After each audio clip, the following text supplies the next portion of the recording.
Ahora seguimos con la lectura del currículum del doctor Carlos José Rigoberto Andrade Herrera.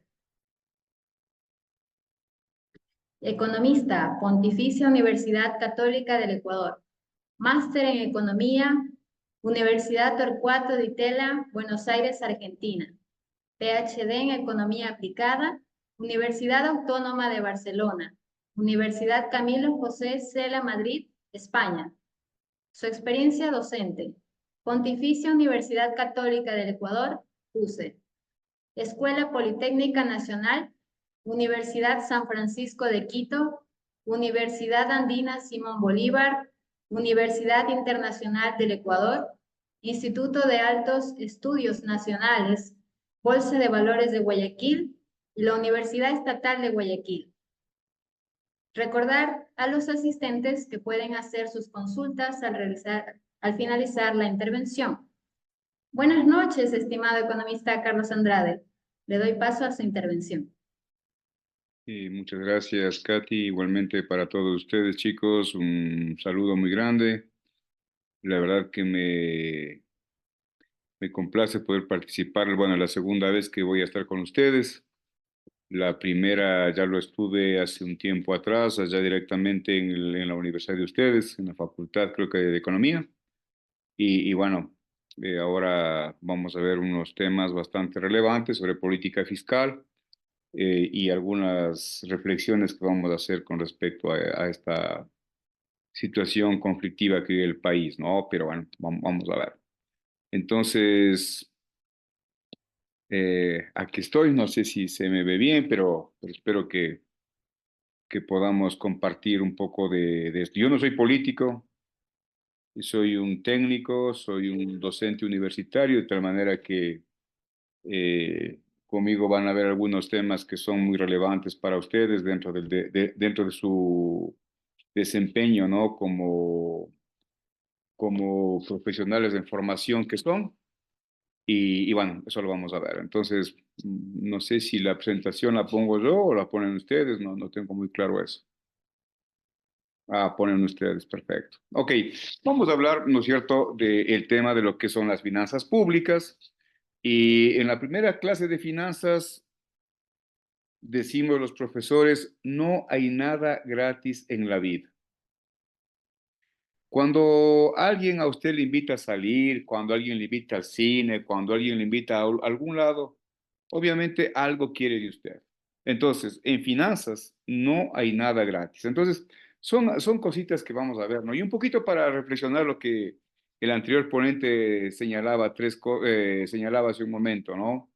Hay tres cosas en la vida que uno nunca puede tenerlas simultáneamente. Entonces voy a abrir el foro para que ustedes participen.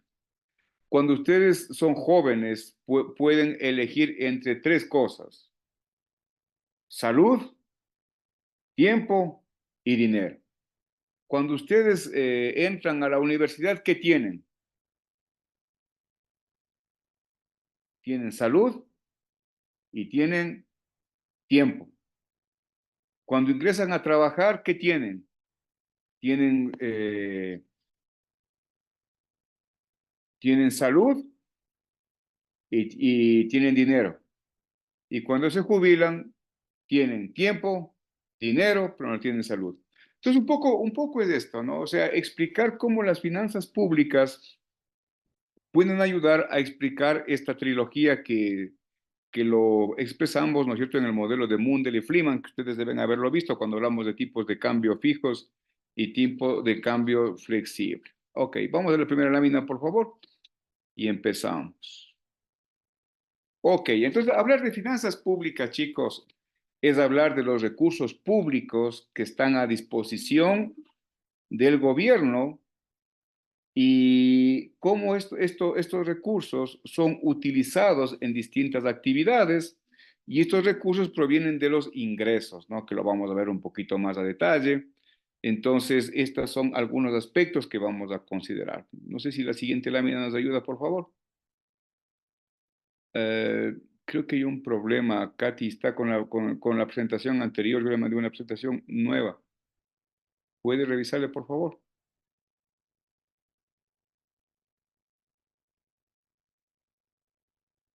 Katy. Bueno, pero hasta que obtenga la próxima presentación, hablar de finanzas públicas, chicos, es hablar en realidad de la gestión de un gobierno, de la gestión de cómo estos gobiernos logran generar ciertas relaciones, ciertas interacciones entre el público y el gobierno. ¿Cuán creíbles son las políticas del gobierno? Y entonces ahí viene un tema, ¿no es cierto?, de lo que se llama la credibilidad en las autoridades. Entonces, hablar de finanzas públicas, hablar de políticas públicas, justamente nos llevan a esto, a poder explicar de una manera sumamente amplia lo que el gobierno realiza en favor de la sociedad. Bueno, y hay algunos postulados, ¿no? Por ejemplo, el de Buchanan. Buchanan habla acerca de la elección pública y vamos encontrando algunas características que van convergiendo, digamos, a situaciones en las cuales, sin duda, la política pública o la política fiscal es muy importante dentro de lo que es el manejo de un gobierno.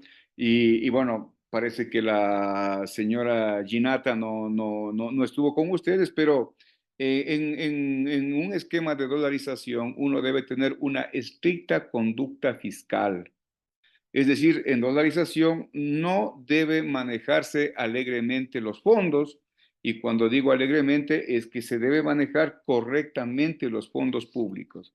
Sin embargo, ¿no es cierto? Son temas que ustedes, o es de dominio público, digamos, algunas de las características de estos manejos. Entonces, hablar de las finanzas nos llevan algunas características, ¿no? Y ahí tenemos, por ejemplo, entre otras cosas, podemos ver exactamente cómo estos recursos deben ser utilizados en favor de la sociedad, en favor de la colectividad, porque el legado de un gobierno es mejorar los niveles de bienestar de la sociedad. Entonces, cuando una sociedad está bien, entonces, claro, el gobierno denota su actividad. Sin embargo, cuando hay una convulsión al interior de la sociedad, esto de alguna manera evidencia, ¿no es cierto?, un poco no también el manejo por parte del gobierno. Y entonces ustedes habrán visto que hay levantamientos y todo lo demás, que eso no nos conduce a nada bueno, pero en todo caso es una forma de demostrar la inconformidad en cuanto a la administración. Entonces, la administración pública es fundamental para poder generar crecimiento económico, para realizar aspectos redistributivos. Y esto es importante porque la política fiscal siempre va a conducirnos a los equilibrios. Y entonces, quizá hasta que Katy encuentre la presentación, puedo decir que ustedes deben haber visto la curva IS y la curva LM, ¿verdad? Entonces, en el modelo bueno, de ISLM o la demanda hicksiana o la demanda marshalliana, entonces empezamos a hablar acerca de lo que es la curva IS. La curva IS lo que busca son equilibrios en torno a los temas. No sé si yo tengo la presentación, pero si usted quiere yo puedo presentarla, puedo compartir. Ah, ok, ya estamos. Exacto, esa es la presentación. Muy bien. Exacto. Entonces, decía, ¿no es cierto?, que en los equilibrios uno tiene la curva IS que habla acerca de los bienes y servicios reales, el equilibrio entre los bienes y servicios reales y la tasa de interés. En tanto que la curva LM, no, la curva LM, podemos señalar que busca equilibrar la oferta y demanda de dinero con la tasa de interés. Entonces, estos son aspectos importantes porque ustedes observen a su lado izquierdo tenemos el ingreso nacional real y al lado derecho tenemos la tasa de interés reales. ¿Ven? Entonces, ¿cuáles son los objetivos básicos de un gobierno? Es buscar la eficiencia, la redistribución y la estabilización y sobre todo el crecimiento económico. Y estos son aspectos que nos debe llevar a comprender cuál es el fin de un gobierno cuando administra, digamos, un país, porque no es lo mismo Estado que gobierno, ¿no? El gobierno es parte del Estado, digamos, todos somos parte del Estado ecuatoriano, ¿ok? En la siguiente lámina, por ejemplo, fíjense, voy a hacer la siguiente reflexión, Y aquí ustedes observen, ¿no? Tenemos cuando la demanda se traslada hacia la derecha, ustedes son de economía, ¿verdad? Entonces, ahí lo que vamos viendo es que el gobierno está aumentando las compras de bienes y servicios, y por eso es que se mueve la curva IS, como pueden verlo. Entonces, esto hace que se incremente el nivel de empleo porque está demandando más productos y las empresas también van a producir más. Entonces, esto dinamiza la economía. Es decir, en la medida que hay un desplazamiento de la demanda, digamos, de la demanda IS a IS prima, entonces hay cosas buenas, que es lo que se debería siempre promover para que aumente el nivel de empleo, para que aumente el nivel de circulante en la economía, porque nuevos actores entrarán a trabajar en el sector público. Y ahora miremos la siguiente lámina para poder explicar ¿cuál es el efecto de las tasas de interés? Fíjense qué pasa cuando hay una política contractiva, ¿no? Cuando hablo de contractiva es lo contrario que se hace normalmente cuando estamos en crisis. Entonces vamos a suponer que hoy el Estado implementa una política contractiva, baja los impuestos. Eso sería algo grandioso, ¿verdad? Entonces, cuando baja los impuestos, ¿qué pasa con la sociedad? La sociedad tiene más recursos porque deja de pagar impuestos en una parte, y eso hace que se traduzca, ¿no es cierto?, a la adquisición de bienes, a la adquisición de servicios, y esto dinamiza igualmente la economía. Entonces, son aspectos importantes que deben estar dentro digamos, de las políticas que un gobierno debería implementar. Y la siguiente lámina, ¿no es cierto?, nos lleva efectivamente a explicar cómo cubrir los déficits fiscales. Entonces yo hablaba del sector externo, hablamos del modelo de tres brechas, ustedes deben haber visto en macroeconomía o en introducción a la economía, se ve el modelo de tres brechas, la primera brecha es el sector privado, luego tenemos la segunda brecha, el sector público, y la tercera brecha es el sector externo, ¿no? O la brecha externa que se llama. Entonces, fíjense, cuando hay un déficit, ¿qué es lo que hacen los gobiernos? Ya vamos a ver en términos prácticos también esto.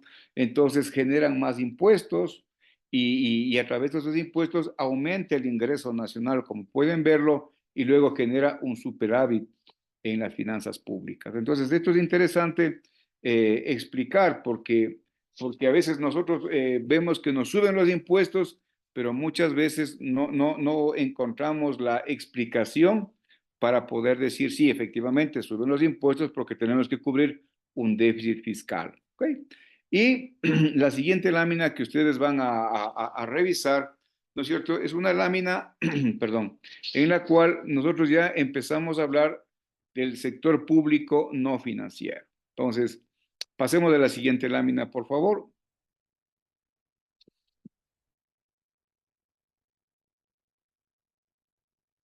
Ok. Entonces vamos a hablar del sector público no financiero, porque tenemos el sector público financiero y el sector público no financiero. El tema central de esto es hablar del sector público no financiero.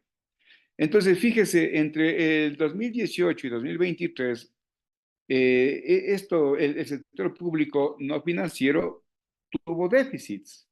Y claro, en el 2020, obviamente, como ustedes comprenderán, la crisis sanitaria también generó un déficit de alrededor de 7.000 millones de dólares. Es decir, alrededor del 7.4% del PIB nominal. Entonces, estos son aspectos que hay que entender. Sin embargo, después de la pandemia, digamos, después del durísimo año 2020 que tuvimos que estar secuestrados en la casa, el 2021 y 2022, el resultado global del sistema del sector público no financiero fue excelentemente bien visto. Entonces, ¿cuáles fueron las características o los factores, digamos, que nos ayudaron a mejorar? Primero, el crecimiento de los ingresos petroleros por la recuperación del sistema de oleoductos transecuatoriano, el SOTE, y también por el OCPEC, los oleoductos de crudo pesados. El incremento del precio internacional del crudo. Recuerden ustedes que uno de los ingresos importantes del Estado, del gobierno, es el petróleo, y luego una mayor recaudación tributaria, porque el año 22 fue un año bastante interesante, no así el 21, pero de alguna manera después de una crisis, el año 21 tuvo un año de transición y el 22 ya evidenció un aumento bastante interesante. Miremos la siguiente lámina, ¿no? Para poder explicar el gráfico, que en realidad siempre es importante aprender a leer gráficos. Fíjense, chicos, en el año 2018 hablábamos de un déficit, en el 2019 viene con déficit. Sin embargo, fíjense los rendimientos, ¿no? En el año 2021, bueno, tenemos aquí un proyectado al 23, pero el 21 y 22 fueron años bastante interesantes en cuanto al manejo de las finanzas públicas. En la siguiente lámina, eh, fíjense, o sea, tenemos cifras provisionales, pero ya las estamos cerrando. Entonces, el déficit global del sector público en lo financiero alcanzó los 3.800 millones de dólares.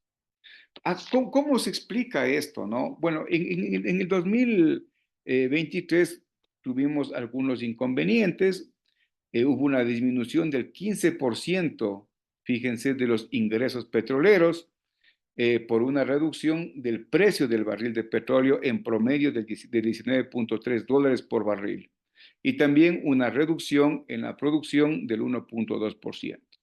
Igualmente se redujeron los ingresos tributarios en alrededor de 750 millones y esto, ¿no es cierto?, tuvo que ver mucho con la disminución de la recaudación de impuestos arancelarios que se cobran por las importaciones. Entonces, aquí viene el aspecto central, es decir, cómo estos recursos ayudan a financiar la economía. En la siguiente lámina tenemos unos datos importantes. Fíjense, para el año 2024, ustedes conocen, ¿no es cierto?, que se cierra el bloque 43 del ITT y eso va a generar, ¿no es cierto?, una caída, digamos, de ingresos. También la recaudación va a haber un tema bastante complicado y se esperaría, ¿no es cierto?, que el Estado tenga un problema fiscal de alrededor de los 9.000 millones de dólares. Adicionalmente a esto, que es un tema actualmente de debate, tanto en la Asamblea como en las academias, ¿no? Que el Estado requiere recursos adicionales para fortalecer la seguridad interna. Entonces, toda esta situación bastante delicada genera dificultades en la cadena de pagos, especialmente a los gobiernos autónomos, ¿no? Que básicamente, frente a la falta de liquidez, entonces puede haber ciertos inconvenientes para poder honrar las alícuotas que el Ministerio de Finanzas asigna en forma mensual. En la siguiente lámina vamos a reflexionar sobre un tema bastante interesante y parece que la persona que está manejando la máquina está distraída. La siguiente lámina, por favor. ¿Aló?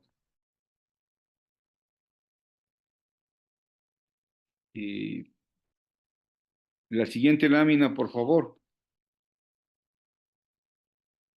Ok.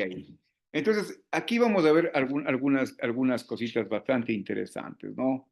Fíjense, cuando hay un problema de financiamiento externo, y cuando hay un tema bastante complejo, como veíamos el tema del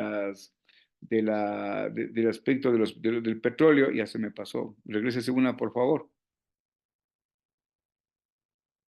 ¿Puede regresar una lámina, por favor? Creo que yo mismo debería manejar. Voy a ver si es que yo comparto la presentación. ¿Es posible? Claro, puede compartir usted. En este momento arreglamos este problema. Lo que pasa es que nuestro compañero que es encargado de la logística de las diapositivas tiene un pequeño problema con su internet. Entonces le Ya. agradecería mucho que usted, Ok, eh, creo muchas que gracias. estábamos aquí. No, bueno, ya pasamos acá. Muchas gracias. Entonces, no, estamos en familia, yo también soy docente, entonces no pasa nada. Ok, entonces veíamos esto, ¿no? Es decir, las reflexiones. Y aquí es interesante poder explicar básicamente uno de los problemas que tenemos con el tema de las reservas internacionales.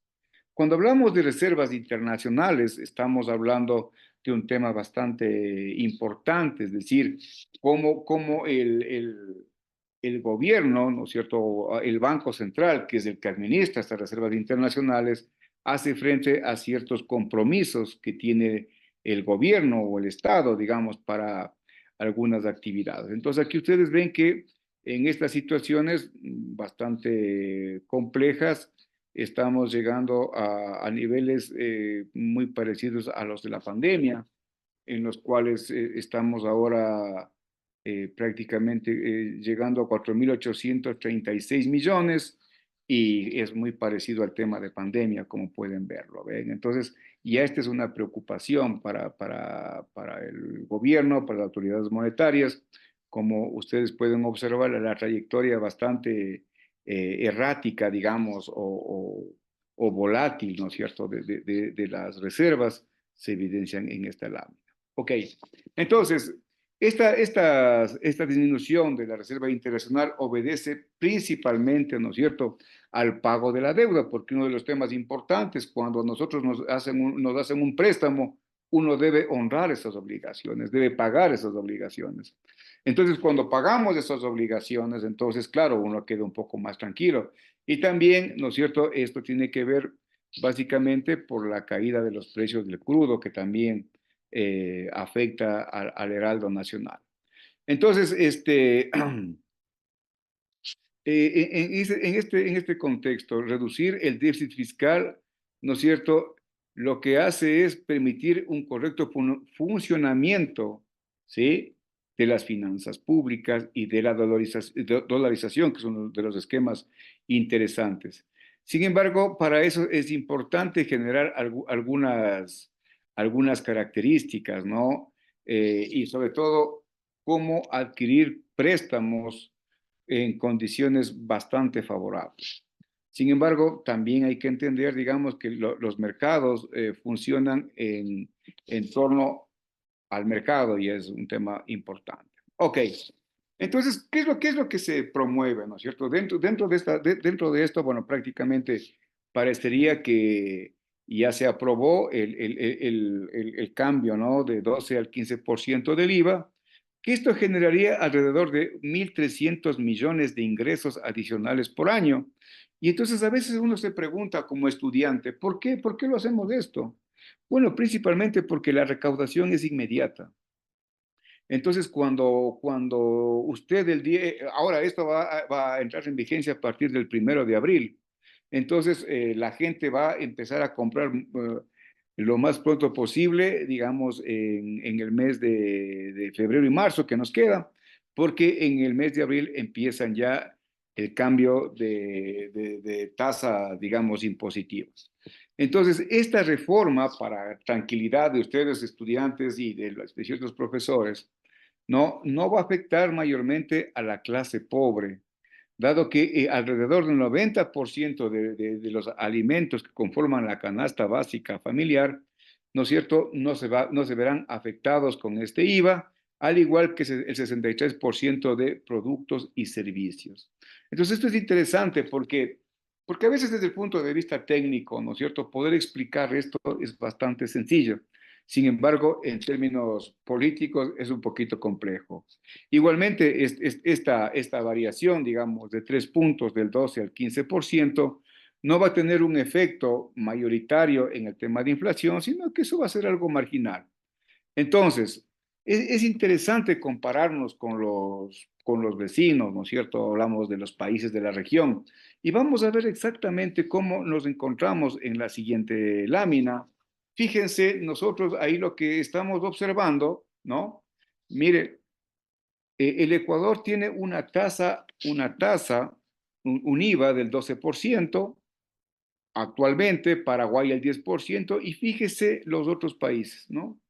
Ahora, claro, Colombia tiene diferenciado, ¿no? Entonces es lo que le hace interesante y atractivo. Fíjese, Bolivia tiene 14% y ahí vamos viendo cómo, en realidad, entonces a veces cuando nosotros solamente miramos casa adentro nos admiramos.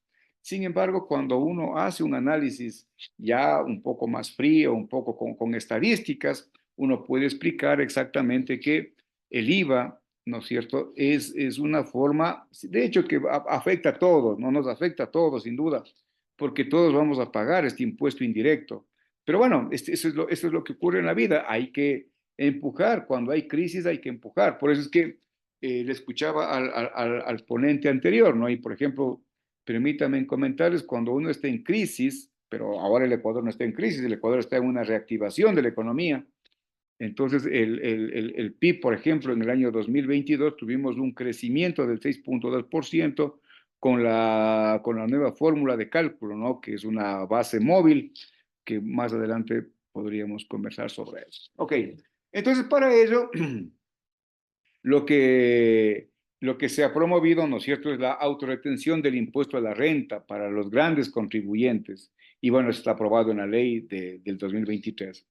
Y fíjese, para las entidades financieras, estas deben pagar servicios a las rentas internas entre el 3 y el 5%. Entonces, este 3 y 5%, ¿no es cierto?, lo deben hacer en forma mensual.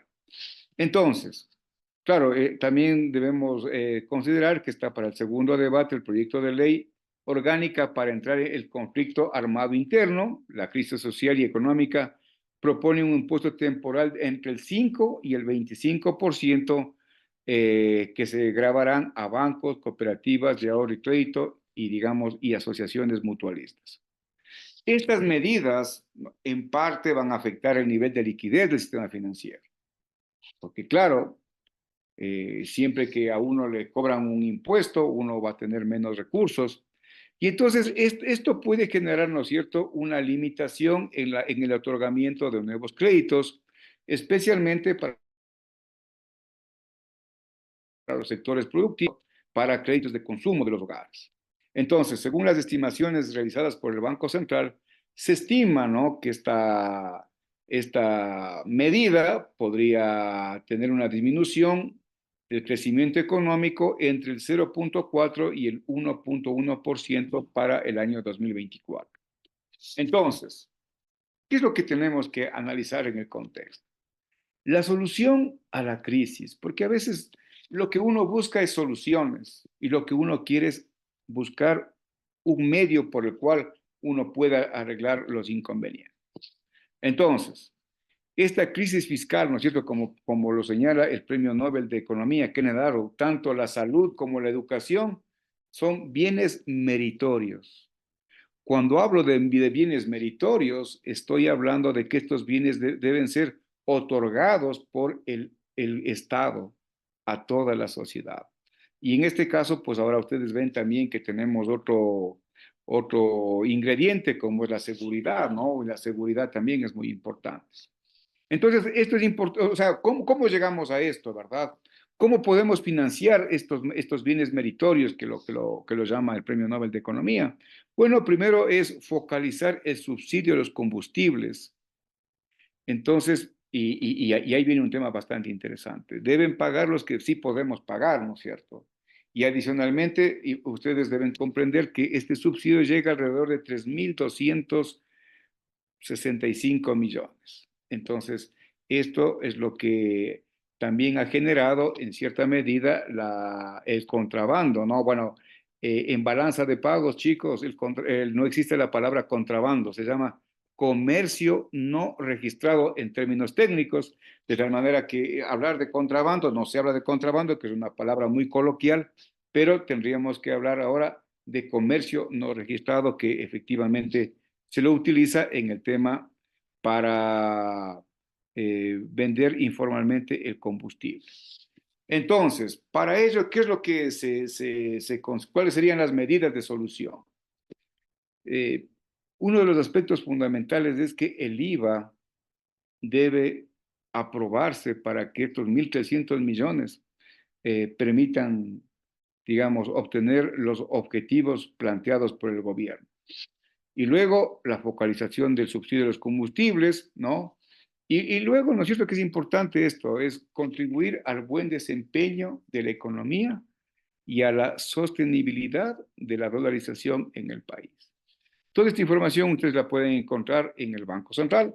Entonces, hemos terminado la parte teórica, que les explicaba unos cuadritos. Hoy hemos explicado la parte actual. Y voy a proceder con la siguiente parte, que es hablar de las estadísticas de las finanzas públicas, ¿no? Fíjense ustedes, aquí observen, tenemos los ingresos totales, los gastos totales y el resultado global. Entonces, noten ustedes que es negativo en su gran mayoría el tema del resultado global, porque estamos gastando más de lo que estamos recibiendo. Y ahí ese es un primer problema para debatir, ¿no es cierto? Es decir, por qué los gobiernos gastan más de lo que tienen?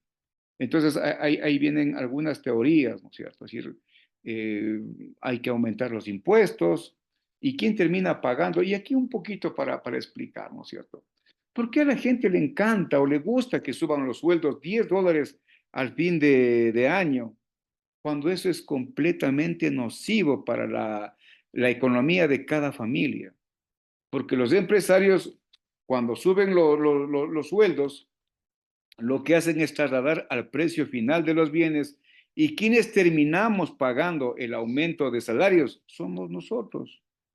Entonces, ustedes habrán visto en macroeconomía que la velocidad de ajuste de los salarios, ¿no?, es menor a la velocidad de ajuste de los precios. Es decir, los precios se ajustan más rápidamente que los salarios. Entonces, en ese contexto, ¿qué tan bueno es mantener esa política? Hoy veían en Bloomberg que algunos países de la región no subieron los sueldos. Me parece muy inteligente esa decisión. Sin embargo, acá lamentablemente es un tema político, que ahí yo, como dije, no soy político, soy técnico y trato de explicar de la mejor forma. Y luego, ¿qué tenemos, no? Aquí tenemos, fíjense, los ingresos petroleros y los ingresos no petroleros. Curiosamente, los ingresos no petroleros son los que superan a los ingresos petroleros. Claro, explicaba hace un momento que venimos en crisis, ¿no es cierto? Hemos bajado la producción en un porcentaje. Igualmente hemos visto que el precio del barril de petróleo en promedio ha bajado alrededor de $15. Entonces, aquí se refleja claramente, ¿no es cierto?, los ingresos que percibe el Estado, bueno, el gobierno.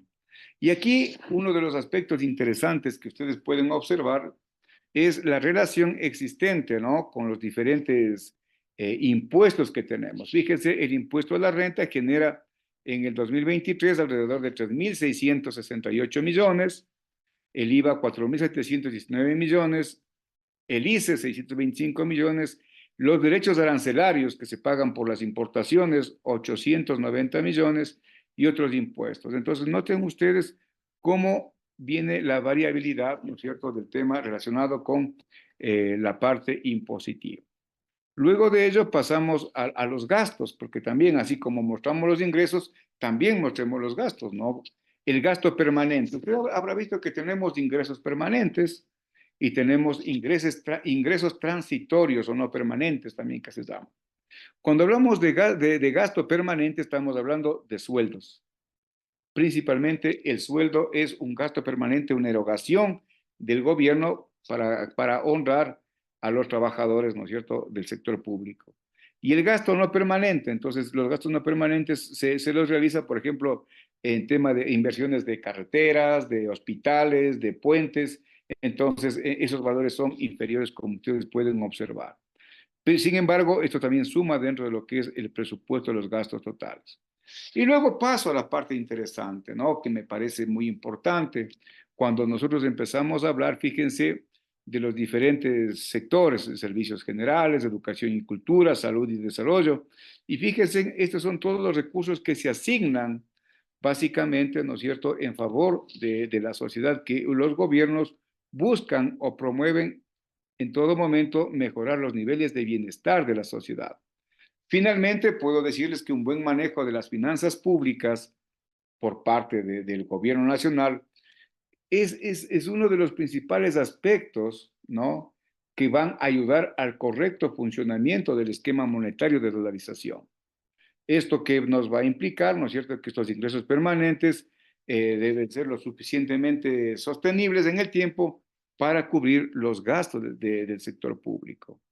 Y, y también uno de los temas importantes nos lleva a comprender, ¿no es cierto?, cómo deberíamos nosotros conseguir recursos o endeudarnos en el exterior con condiciones que sean lo suficientemente interesantes para poder generar inversiones en obra pública. Muy bien, hasta aquí la presentación y ahora dejo de compartir y entonces cualquier inquietud, cualquier pregunta, con mucho gusto, chicos, estamos para conversar. Estimado economista Carlos Andrade, le agradecemos por su excelente intervención esta noche y ahora damos paso a la ronda de preguntas.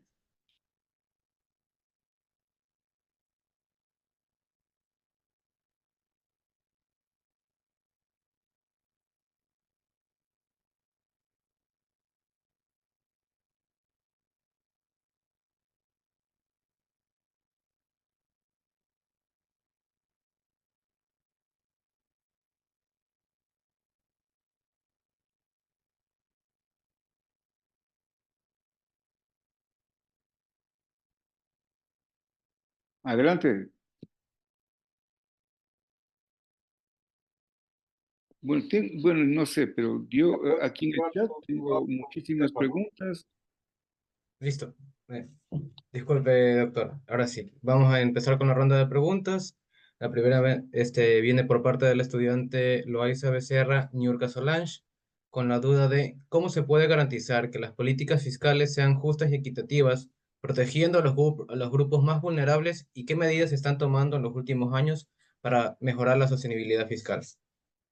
A ver, quizá uno de los temas importantes, como mencionaba, los gobiernos tienen la obligación de generar los niveles de bienestar en la sociedad. Entonces, no siempre se puede alcanzar a cubrir las necesidades de los grupos más vulnerables. Sin embargo, en torno a esto, una política fiscal debe redistribuir la riqueza, debe redistribuir los ingresos, justamente para alcanzar aquellos sectores más desprotegidos y que de alguna manera ellos puedan sentir ese apoyo por parte del gobierno. Sin embargo, lamentablemente en nuestro país tenemos muchos sectores desprotegidos y bueno, yo creo que ahí es un tema que ameritaría, ¿no es cierto?, hacerse un mea culpa, es decir, todos debemos salir de la crisis trabajando, hay que trabajar. Uno no debe esperar que el gobierno esté entregando recursos, donando recursos, cuando en realidad uno de los aspectos importantes es que uno debe trabajar para salir de la crisis. Muy bien. Para nuestra siguiente duda tenemos el estudiante Luis Pogo con la pregunta de ¿cuáles son las responsabilidades conjuntas que tienen las entidades a cargo de la planificación, el desarrollo y las finanzas públicas? Bueno, en realidad el organismo rector detrás de todo esto es el Ministerio de Economía y Finanzas, ¿no? Es la institución encargada del manejo de todo lo que es la caja fiscal. Adicionalmente a eso, tenemos otras instituciones también como el Banco Central, también es parte, digamos, de todo este frente económico. Pero claro, es importante entender que el gobierno en su conjunto promueve políticas en favor de la sociedad. Entonces, hay políticas sociales, ¿no? Y ahí también podemos hablar del MIES, cómo se canalizan ciertos beneficios a través de esta cartera de Estado. También podemos ver básicamente en el caso de esta institución del SEMPLADES que planifica precisamente para corregir algunas situaciones que se presentan al interior de la economía. Entonces, son algunas entidades, ¿no?, que conforman el frente económico y que ellas buscan de alguna manera hacer frente a estos problemas que se mantienen a nivel de la sociedad. La siguiente duda viene por parte del estudiante Joel Sansen, con la pregunta de ¿qué son los indicadores de sostenibilidad fiscal y por qué son tan importantes para evaluar la salud financiera del país? A ver, creo que siempre, quizá voy a la parte más interesante, ¿no es cierto? Cuando ustedes obtienen sus notas en las diferentes materias. Entonces, cuando uno va viendo que tiene problemas, uno lo va ajustando. Es decir, eh, antes en la Universidad Católica teníamos un índice, ¿no? Que establecía ciertas limitaciones. Es decir, un estudiante no podía tener notas inferiores a 7, por ejemplo, porque eso le representaba que ya era llamado la atención. Y si en el siguiente periodo él tenía nuevamente una evaluación inferior a 7, entonces él salía de la universidad o de la facultad. Entonces, los indicadores siempre nos van a ayudar, ¿no es cierto?, a explicar cuál es la orientación que estamos teniendo. Y quizá en economía uno de los temas importantes es determinar cómo estos indicadores, cómo estos índices nos van explicando el funcionamiento de la economía. Entonces, claro, tener una economía solvente se refleja básicamente en las variables fundamentales de la economía o las variables macroeconómicas. Entonces, cuando vemos que está creciendo el consumo final de los hogares, cuando estamos viendo que está creciendo la inversión, entonces esos indicadores nos están señalando de cómo la implementación por parte del sector público en ciertas políticas, y también ahí interviene el sector privado, ¿no es cierto?, van promoviendo el desarrollo y el crecimiento del país, que es el objetivo final de todo gobierno, tener un crecimiento, y para eso estos indicadores nos explican claramente de cómo va la economía del país. Y quizá uno de los aspectos que ustedes pueden ver, por ejemplo, los indicadores de pobreza, ¿no? Ahí vemos si las personas están bajo la línea o sobre la línea, lo cual nos explica qué tan complicada está la situación del país. Entonces es importante entender que mientras menos pobres tenga un país, entonces los países van creciendo y se van desarrollando. Otra duda tiene la estudiante Nicole Zambrano con la pregunta de cómo podrían las entidades del sector público no financiero para mejorar la transparencia y la eficiencia en la gestión de sus recursos en base a los datos presentados en su ponencia. A ver, generalmente uno de los temas importantes, ¿no?, y es la institucionalidad de las instituciones. Es decir, las instituciones tienen a su cargo el manejo de fondos públicos. Entonces, ¿quién juzga el manejo de los fondos públicos? Es la Contraloría General del Estado. Entonces, obviamente, los programas o los proyectos que lleva adelante cada institución son auditados por la Contraloría. Entonces, claro, ustedes conocen las personas que desvían los fondos o a veces hay algún manejo no adecuado, entonces obviamente la Contraloría tiene que influir directamente en estas instituciones. Sin embargo, el hecho es que debe haber una cultura de eliminar todas estas distorsiones que se dan a las instituciones públicas. Es decir, debería haber una cultura en la cual nosotros, los empleados públicos, la parte académica, deberíamos exigir que haya una transparencia en el manejo de los fondos públicos. Por ejemplo, permítame contar, es la primera vez que ahora este gobierno, ¿no es cierto?, que me parece muy interesante, que exprese que el aumento del IVA se va a trasladar para sostener, digamos, el problema o el conflicto interno que se tiene acá adentro por la inseguridad. Entonces ya sabemos que ese 3% se va a canalizar estrictamente para ese fondo. Y una vez que termine ese conflicto, debería terminarse ahí este aumento del impuesto, ¿no? Pero lamentablemente acá lo que se hace se implementa un impuesto y queda a perpetuidad. Entonces quizá esto es un avance bastante interesante por parte del actual gobierno de señalar estrictamente hacia dónde se va a orientar estos recursos que se van a recaudar por parte del aumento del 3% del IVA. En la línea de esta misma respuesta, la estudiante Pereira Tigre María Belén nos pregunta eh, ¿cómo impacta la propuesta de aumentar el IVA al 15% en la economía general y en la vida de la cotidiana de los ecuatorianos? Ya, A ver, quizá aquí hay un tema, ¿no es cierto? Porque, de nuevo, yo no soy político, yo soy un técnico y entonces los técnicos explicamos de una manera bastante sencilla. El 90% de los bienes no están grabados con el IVA. De tal manera que no va a haber un impacto para las familias de escasos recursos. Entonces, eso es importante. Y también un 63% de servicios tampoco se van a ver grabados. Sin embargo, aquellos productos o aquellos bienes, ¿no es cierto? Por ejemplo, hablemos de vehículos, hablemos de equipos, hablemos de celulares, por ejemplo, esos sí van a estar grabados y automáticamente ese 3% de alguna manera va a afectar, pero ya en la vida real, hablando en términos ya mucho más amplios, tampoco se verá mayormente influenciada la inflación con este aumento del 3% en torno al IVA. Entonces, son medidas de política que hay que tomarlas, que nosotros no estamos educados para recibir este tipo de impuestos, ¿no? Porque quizá en el contexto de la economía, cuando nos imponen impuestos es que usted reduce su capacidad de compra porque tiene que pagar los impuestos.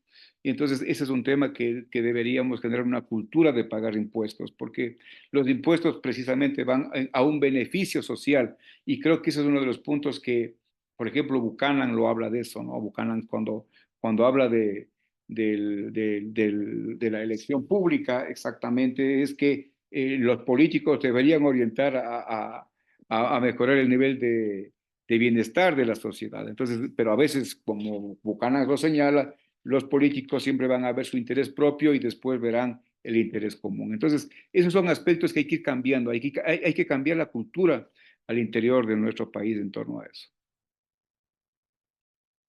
La última duda viene por parte del estudiante Leslie Sarmiento, con la pregunta de, ¿la falta de financiamiento externo se debe al poco conocimiento que se tiene sobre estas entidades y cómo aplicar hacia ellas, o se debe a la falta de garantías que tiene el país para brindarle seguridad a las organizaciones?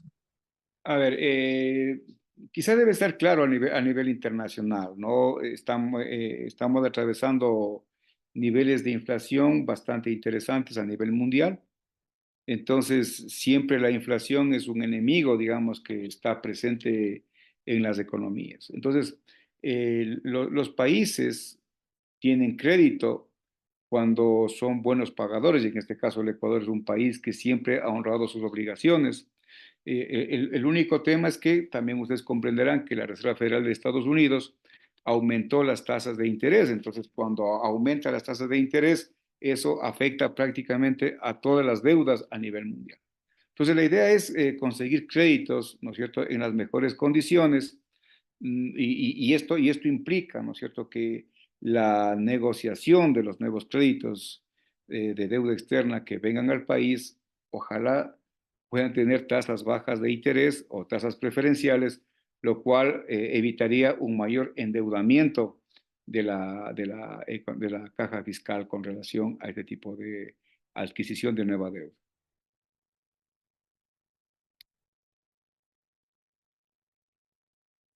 Muchas gracias por responder las dudas de nuestros queridos compañeros.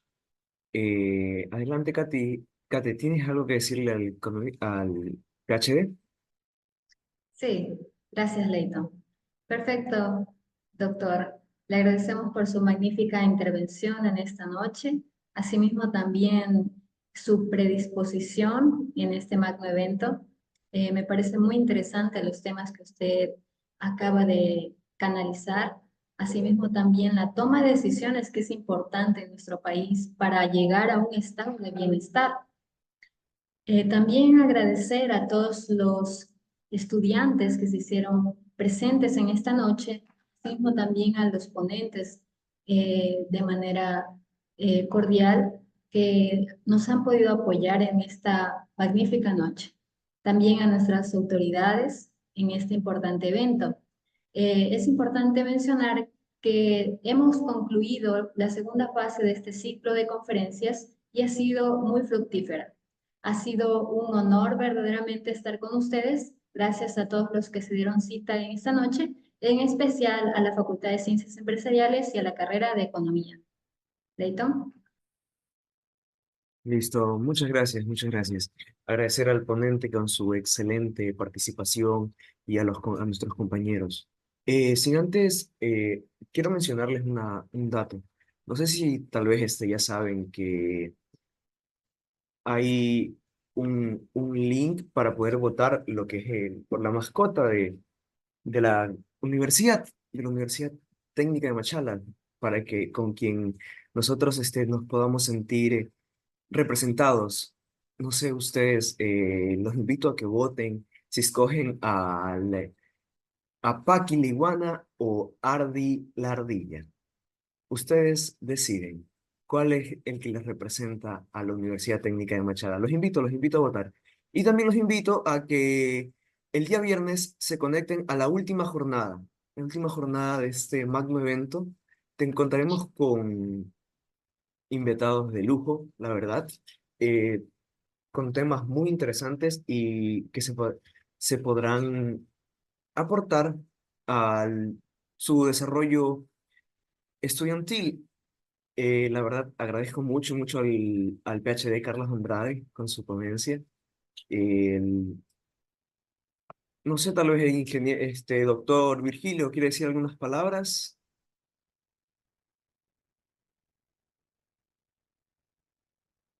Gracias, Leighton, gracias, Catherine, gracias a todos los estudiantes de la carrera de Economía que han estado presentes. También al doctor Carlos Andrade. Es un gusto tenerle siempre en nuestra universidad. Sabe que las puertas están abiertas para usted y para todos los colegas que quieran participar en este ciclo, en estos ciclos de conferencias. Bueno, no sé si el doctor Yanes está también por aquí, igual agradecerle, ya que ustedes de manera muy gentil, de manera muy generosa, aceptan estas invitaciones de poder participar, compartir sus conocimientos, sus experiencias con cada uno de nosotros. De todo corazón, muchísimas gracias. Reiterarles nuestro fraterno saludo y que cuando ustedes gusten darnos algún tipo de capacitación, pues aquí estaremos muy gustosos para recibir. ¿Sí? Bueno, mis queridos jóvenes, gracias por haber participado en esta noche. Pedimos disculpas porque nuestra ponente invitada, la ingeniera Joyce de Llenata, lamentablemente tuvo un incidente de último momento y no pudo estar con nosotros. Posiblemente para la jornada del día viernes ella participe o tal vez nos envíe un video para poder hacer su presentación. También confirmar la presencia el día viernes del economista Alberto Acosta Espinosa, quien fue en su momento presidente de la Asamblea Nacional Constituyente el año 2008 y también fue ministro de Energía y Minas, un destacado catedrático, investigador, y que bueno, también es el día viernes con nosotros en esta jornada. De mi parte, gracias a todos ustedes, gracias al equipo de los jóvenes que en realidad empujan este proyecto de llevar a cabo los ciclos de conferencia. Sin ellos, este evento no sería posible. De todo corazón, muchísimas gracias.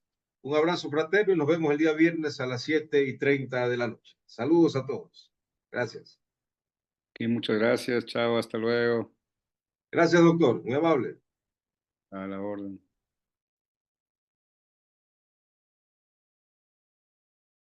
Finalizamos sesión, jóvenes. Gracias. Gracias a los profesores también.